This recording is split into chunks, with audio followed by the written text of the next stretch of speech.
ሰላም ውድ አድማጭ ተመልካቾቻችን፣ ሰላማችሁ ይብዛ ትርፍርፍ ይበል። ጤና ይስጥልን፣ እንደምን አላችሁ? ቴዎድሮስ ሽፈራው ነኝ ከአዲስ አፍሪካ ሚዲያ።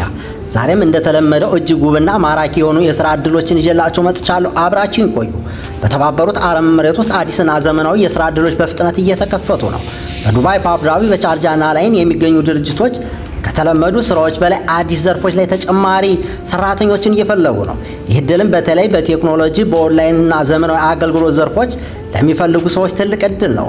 ከአዲስ የተፈለጉ ስራ መደቦች መካከልም አርቲፊሻል ኢንተለጀንስ አሲስታንስ ኦፕሬተር፣ ኢኮሜርስ ስፔሻሊስት፣ ሶሻል ሚዲያ ሞዴሬት፣ ኮንቴንት ክሬተር፣ ኦንላይን ከስተመር ሳፖርት፣ ዳታ አናላይሲስ፣ ክላውድ ሳፖርት ቴክኒሻል፣ ሳይበር ሴኩሪቲ አሲስታንስ፣ ቨርቹዋል አሲስታንት፣ ዲጂታል ሴል ኮንሱሌታንት እና ሪሞት አድሚኒስትሬሽን ኮኦርዲኔተር ይገኙበታል።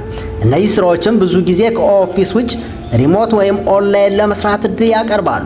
ደሞዝም እንደ ስራው አይነትና ክህሎቱ ከ3000 እስከ 10000 ድርሃም ይደርሳል። ከዚህ በተጨማሪም ብዙ ድርጅቶች ቤዛ መኖሪያ ወይም የሪሞት ስራ አማራጮችን ያቀርባሉ። ብዙ ቦታዎችን በፍጥነት እየቀጠሩ ሲሆን ወኪን ኢንተርቪው ወይም ኦንላይን ኢንተርቪው በቀላሉ ሊያደርጉ ይችላሉ። የሚፈለጉ መሰረታዊ መስፈርቶችም የእንግሊዝኛ ችሎታ ወይም እውቀትና የኮምፒውተር ክህሎት፣ ኦንላይን መስራት ችሎታና ፈጣን መማር ናቸው። እባክዎ ሲቪዎን ዝግጁ ያደርጉ። ሊንክድን ወይም የሥራ መድረኮችን ይጠቀሙ። ዛሬውኑ ያመልክቱ፣ ዕድል እየተሸጠ ነው። ማስጠንቀቂያ፣ ከኦንላይን ሥራ ማጭበርበር ይጠንቀቁ እና ከታመኑ ኩባንያዎች ጋር ይስሩ። የዘመኑን ሥራ እየያዙ ዕድልዎን አሁን ይሞክሩ። መልካም ዕድል፣ መልካም ቀን።